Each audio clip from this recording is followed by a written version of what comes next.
श्री परमात्मने नमः। नमस्ते दोस्तों, मैं चेता स्वागत करती हूँ आप सभी का आपके अपने चैनल कथा और भक्ति में। आज आप इस वीडियो में सुनेंगे पाप मोचनी एकादशी व्रत कथा। सभी बोलो भगवान विष्णु की जय, माँ लक्ष्मी की जय। पाप मोचनी एकादशी व्रत का महत्व। अर्जुन ने भगवान श्री कृष्ण से कहा, हे मधुसूदन, आपने फाल्गुन मास के शुक्ल पक्ष की एकादशी अर्थात एकादशी के बारे में विस्तार पूर्वक बतलाया है।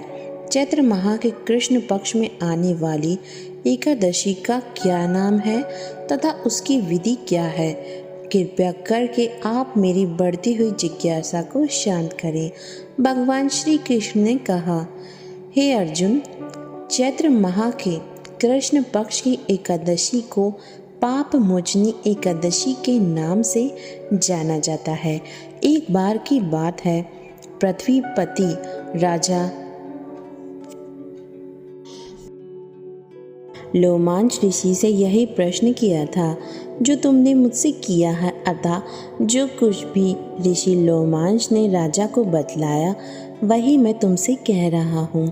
राजा ने धर्म के गुह्यतम रहस्यों के ज्ञाता महर्षि लोमांच से पूछा, हे ऋषि श्रेष्ठ, मनुष्यों के पापों का मोचन किस प्रकार संभव है?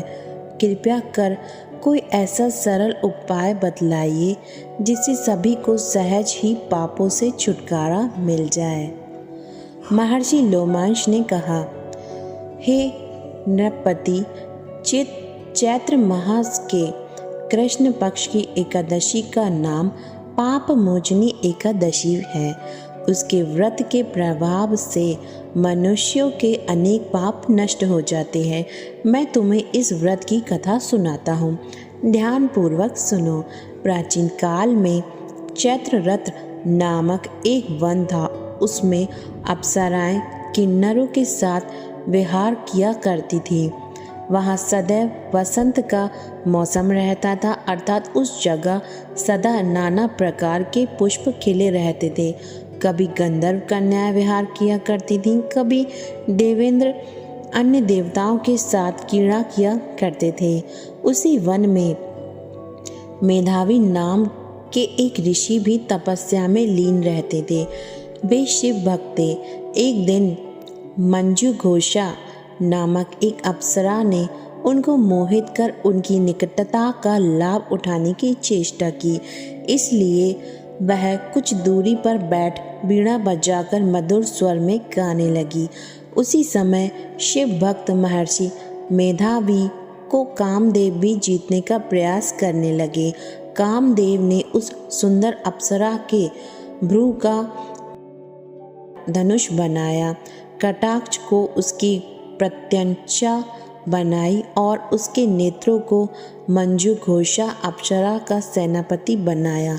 इस तरह कामदेव अपने शत्रु भक्त को जीतने को तैयार हुआ। उस समय महर्षि मेधावी भी युवा अवस्था में थे और काफी हष्ट पुष्ट थे।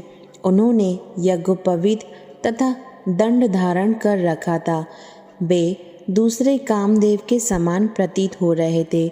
उस मुनि को देखकर कामदेव के वश में हुआ मंजूषा ने धीरे धीरे मधुर वाणी से वीणा पर गायन शुरू किया तो महर्षि मेधावी भी मंजू घोषा के मधुर गाने पर तथा उसके सौंदर्य पर मोहित हो गए।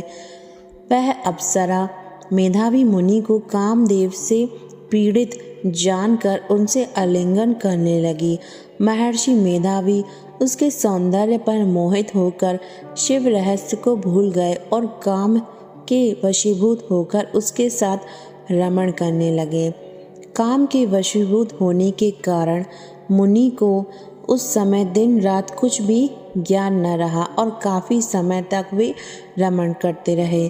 तदुपरांत मंजू घोषा उस मुनि से बोली, हे ऋषिवर, अब मुझे बहुत समय हो गया है, अतः स्वर्ग जाने की आज्ञा दीजिए। अप्सरा की बात सुनकर ऋषि ने कहा, हे मोहिनी, संध्या को तो आई हो, प्रातःकाल होने पर चली जाना। ऋषि के ऐसे वचन को सुनकर अप्सरा उनके साथ रमण करने लगी। इसी प्रकार दोनों ने साथ साथ बहुत समय बिताया। मंजुघोषा ने एक दिन ऋषि से कहा, हे विप्र, अब आप मुझे स्वर्ग जाने की आज्ञा दीजिए। मुनि ने इस बार भी वही कहा, हे रूपसी, अभी ज़्यादा समय व्यतीत नहीं हुआ है, कुछ समय और ठहर जाओ। मुनि की बात सुनकर अप्सरा ने कहा, हे ऋषिवर, आपकी रात को बहुत लंबी है। आप स्वयं ही सोचिए कि मुझे आपके पास आए कितना समय हो गया। अब और ज़्यादा समय तक ठहरना क्या उचित है? अप्सरा की बात सुनकर मुनि को समय का बोध हुआ और वह गंभीरतापूर्वक विचार करने लगे। जब उन्हें समय का ज्ञान हुआ कि उन्हें रमण करते हुए 57 वर्ष व्यतीत हो चुके हैं, तो उस अप्सरा को वह काल का रूप समझने लगे। इतना ज़्यादा समय भोग विलास में व्यर्थ चला जाने पर उन्हें बड़ा क्रोध आया। अब वे भयंकर क्रोध में जलते हुए उस तपनाश करने वाली अप्सरा की तरफ भ्रुकुटी तान कर देखने लगे। क्रोध से उनके अधर कांपने लगे और इंद्रियां बेकाबू होने लगी। क्रोध से थरथराते स्वर में मुनि ने उस अप्सरा से कहा, मेरे तप को नष्ट करने वाली दुष्टा, तू महापापनी और बहुत ही दुराचारणी है। तुझ पर धिक्कार है। अब तू मेरे श्राप से पिशाचनी बन जा। मुनि के क्रोध युक्त श्राप से वह अप्सरा पिशाचनी बन गई। यह देखकर वह व्यथित होकर बोली, हे ऋषिवर, अब मुझ पर क्रोध त्याग कर प्रसन्न होइए और कृपा करके बतलाइए कि इस श्राप का निवारण किस प्रकार होगा। विद्वानों ने कहा है, साधुओं की संगत अच्छा फल देने वाली होती है और आपके साथ तो मेरे बहुत वर्ष व्यतीत हुए हैं, अतः अब आप मुझ पर प्रसन्न हो जाइए, अन्यथा लोग कहेंगे कि एक पूर्ण आत्मा के साथ रहने पर मंजुघोषा को पिशाचनी बनना पड़ा। मंजुघोषा की बात सुनकर मुनि को अपने क्रोध पर अत्यंत ग्लानि हुई, साथ ही अपनी अपकृति का भी भय हुआ। अतः पिशाचनी बनी मंजुघोषा ने मुनि से कहा, तूने मेरा बड़ा बुरा किया, किंतु फिर भी मैं तुझे इस श्राप से मुक्ति का उपाय बतलाता हूँ। चैत्र मास के कृष्ण पक्ष की जो एकादशी है, उसका नाम पाप मोचनी एकादशी है। उस एकादशी का उपवास करने से तेरी पिशाचनी की दह से मुक्ति हो जाएगी। ऐसा कहकर मुनि ने उसको व्रत का सब विधान समझा दिया। फिर अपने पापों का प्रायश्चित करने के लिए वे अपने पिता च्यवन ऋषि के पास गए। च्यवन ऋषि ने अपने पुत्र मेधावी को देखकर कहा, पुत्र, ऐसा क्या हुआ? क्या किया तूने? तेरे सभी तप नष्ट हो गए हैं, जिससे तुम्हारा समस्त तेज मलिन हो गया है। मेधावी मुनि ने लज्जा से अपना सिर झुकाकर कहा, पिताश्री, मैंने एक अप्सरा से रमण करके बहुत बड़ा पाप किया है। इसी पाप के कारण संभवतः मेरा सारा तेज और मेरा सारा तप नष्ट हो गया है।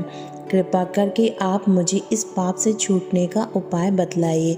ऋषि ने कहा, हे पुत्र, तुम चैत्र माह के कृष्ण पक्ष की पाप मोचनी एकादशी का विधि पूर्वक व्रत करो।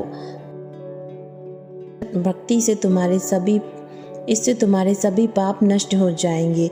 अपने पिता च्यवन ऋषि के वचनों को सुनकर मेधावी मुनि ने पाप मोचनी एकादशी का विधि पूर्वक व्रत किया। उसके प्रभाव से उनके सभी पाप नष्ट हो गए। मंजुघोषा अप्सरा भी पाप मोचनी एकादशी का उपवास करके पिशाचनी की दह से छूट गई और पुनः अपना सुंदर रूप धारण कर स्वर्गलोक में चली गई। लोमांश मुनि ने कहा, हे राजन, इस पाप मोचनी एकादशी के प्रभाव से समस्त पाप नष्ट हो जाते हैं। इस एकादशी की कथा के श्रवण व पठन से 1000 गोदान करने का फल प्राप्त होता है। इस उपवास के करने से ब्रह्म हत्या करने वाले, सुवर्ण चुराने वाले, मद्यपान करने वाले, अगम्य गमन करने वाले, आदि भयंकर पाप भी नष्ट हो जाते हैं और अंत में स्वर्ग लोक की प्राप्ति होती है। सभी बोलो भगवान विष्णु की जय, माँ लक्ष्मी की जय। धन्यवाद दोस्तों, ये थी पाप मोचनी एकादशी की व्रत कथा। भगवान आप सभी पर कृपा करें। जय श्री कृष्णा, राधे राधे, जय माता दी।